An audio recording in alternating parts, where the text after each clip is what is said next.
Olá, alunos! Hoje vamos para o nosso assunto sobre aminoácidos, peptídeos, proteínas e enzimas. Lembrando que todos esses componentes farão a formação de uma proteína completa. Enzima não deixa de ser e aminoácido é o seu componente mais básico, é a molécula de menor tamanho. Então, começando a falar sobre os aminoácidos, eles são moléculas muito pequenas que sempre contêm carbono, hidrogênio, oxigênio e nitrogênio em sua composição. Porém, alguns tipos, como a cisteína e metionina, possuem átomos de enxofre. Então, o que isso quer dizer? Isso quer dizer que ele tem um grupamento amina, que é feito, então, por um nitrogênio com 2 hidrogênios. Ele é feito por um carbono, sua ligação central, covalente mais forte de todas, com a aplicação de um radical que quer se instalar, e um grupamento carboxila, feita de carbono, de oxigênio mais hidrogênio e 2 moléculas acopladas de oxigênio. Então, como estamos falando agora sobre química da vida, é importante que a gente faça com que essa molécula ela seja visualizada em todos os seus componentes. Nós temos 2 tipos de aminoácidos, aqueles que são essenciais e os não essenciais. Os essenciais, vamos tentar pensar que eles são essenciais para a nossa vida, porque o organismo ele não consegue sintetizar. Então, nós precisamos adquirir em forma de alimento.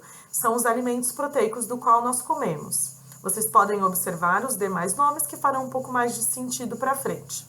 Já os não essenciais, não que o nome não diga que eles são importantes, não confundam a essencialidade com a necessidade do corpo de adquirir. Eles só não são essenciais que eu ingira, mas eles são essenciais para diversos funcionamentos, né? São aqueles que o organismo produz. E aí a gente pode citar como alanina, cisteína, vocês podem ver alguns aí, ó, tiroxina, ácido glutâmico, são componentes que, por exemplo, os médicos acabam pedindo, inclusive, para a gente em exames de sangue, para que a gente veja a produção, como é que eles estão agindo.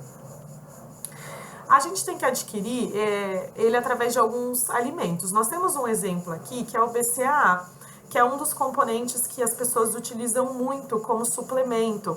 A ideia é justamente adquirir aqui, ó, leucina, isoleucina e valina. São, então, 3 componentes, como o próprio nome diz, né, sintetizado em suas letras aqui.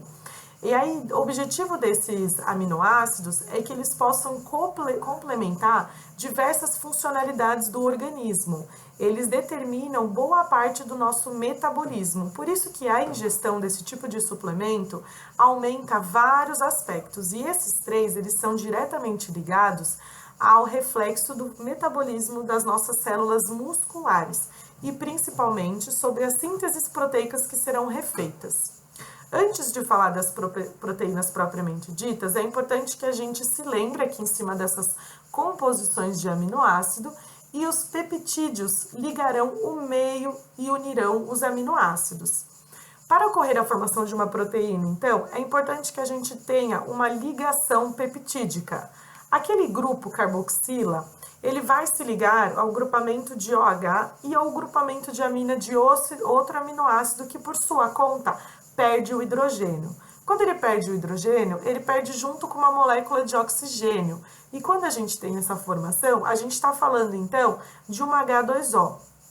Isso é uma molécula de água que está se desprendendo. Agora, existe uma confusão super importante. Quando eu falo sobre essa reação química, algumas pessoas pensam que essa água é a água que é disseminada em forma de suor. Então, isso significa que quando eu estou tendo uma ligação peptídica, eu estou perdendo água e, portanto, eu estou transpirando. Isso não é uma verdade, isso inclusive é um absurdo. Porque essa água, ela vai para a corrente sanguínea, ela vai para outra membrana, ela vai para um citoplasma, ela vai para um sistema linfático. Mas não necessariamente isso quer dizer que está tendo quebra de proteína e, portanto, moléculas de água sendo produzidas. As ligações peptídicas, elas são então o resultado de 2 aminoácidos que vão se ligar, chamando de dipeptídeo. Se eles forem 3, serão tripeptídeos e assim formarão diversas moléculas multipeptídicas. E a união dentro deles é o que forma então uma proteína. Já a proteína, ela vai apresentar então estruturas e funções muito diversificadas. e elas podem ser sintetizadas por 20 aminoácidos. Esse 20 aminoácidos é o objetivo que todo ser humano tenta obter. E aí eu digo que eu tenho uma funcionalidade 100% ok. Eles são compostos orgânicos de uma alta representatividade celular. E eles representam as estruturas das células, são fundamentais para todos os aspectos funcionais, compondo o constituinte básico para que ocorra a vida. Como eu havia dito para vocês, eles são responsáveis pelo metabolismo, que nada mais é do que o funcionamento do nosso corpo.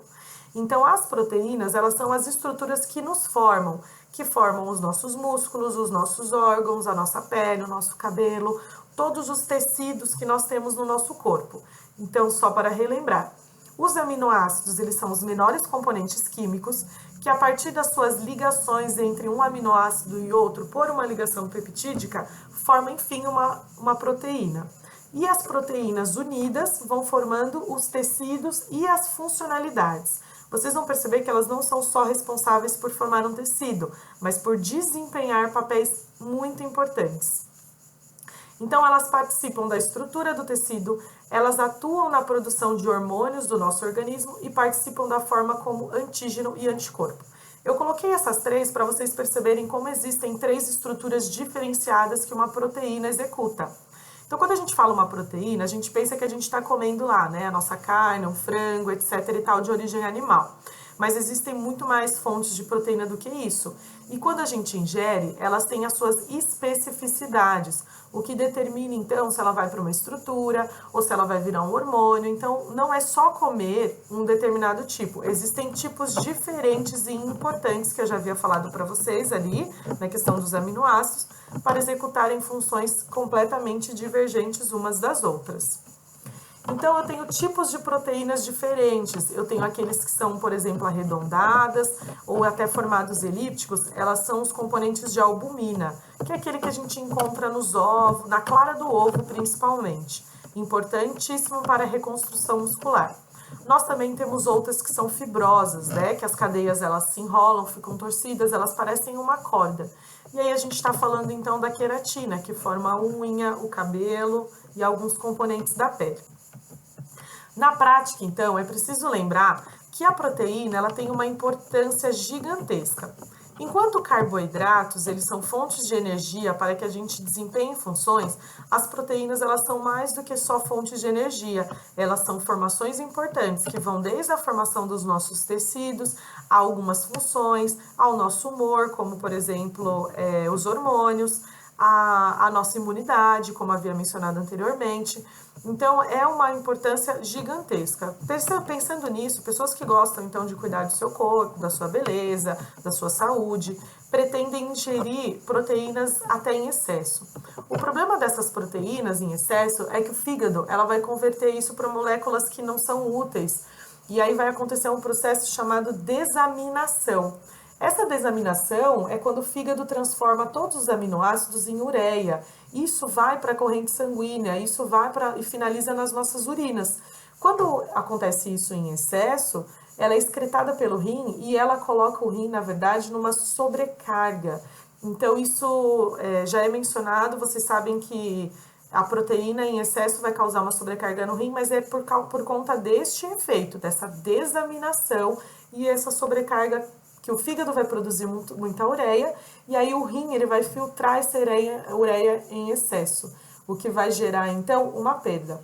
Isso vale pensar também que as pessoas que estão tomando suplemento e não têm a necessidade de tomar o suplemento, elas vão jogar fora do corpo em forma de urina, porque o excesso disso, a não utilização, é identificada pelo organismo e aí acontece esse processo. Então, é importante que você procure uma recomendação de um profissional para ele entender se o seu caso específico necessita de uma suplementação, senão o seu corpo vai mandar embora.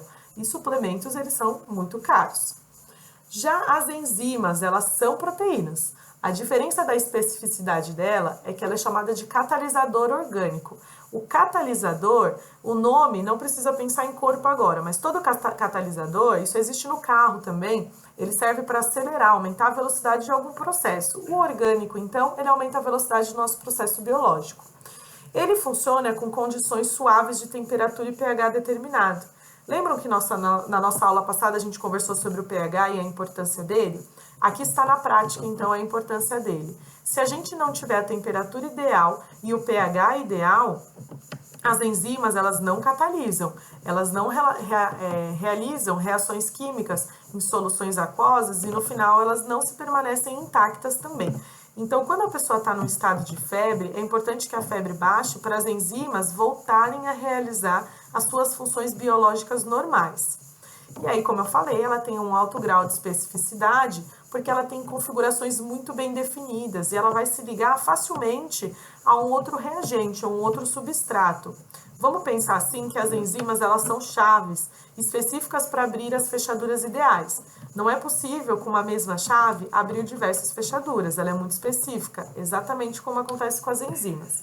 Como vocês podem observar aí, a enzima ela tem uma definição. Então, os substratos que se ligarão a ela é como se fosse um quebra-cabeça. Eles precisam necessariamente se ligar da mesma forma, senão a reação não ocorre. Por isso que é chamado de mecanismo chave-fechadura. As ações enzimáticas, então, elas podem ser inibidas por algumas moléculas específicas ou íons que queiram se desligar das suas moléculas. E podem acontecer reações de imobilização. Isso acontece na preparação de alimentos quando a gente não deseja que ele realize uma ação enzimática. Ou, por exemplo, a gente pode citar um preparado rico em glucose ou maltose. Isso, na prática, significa que se você realizou, por exemplo, um treino ou uma dieta e você quer quebrar o ciclo enzimático, você precisa fazer esse choque, então, com algum xarope, que vai ser muito forte em carboidrato, como exemplo de uma glucose ou de uma maltose em si. Nós finalizamos aqui este conteúdo de forma muito rápida. Qualquer dúvida, eu espero que vocês me mandem feedbacks, então, pelo AVA, pelo e-mail e respondam o nosso questionário. Por hoje, o nosso assunto é só. Obrigado pela atenção de vocês.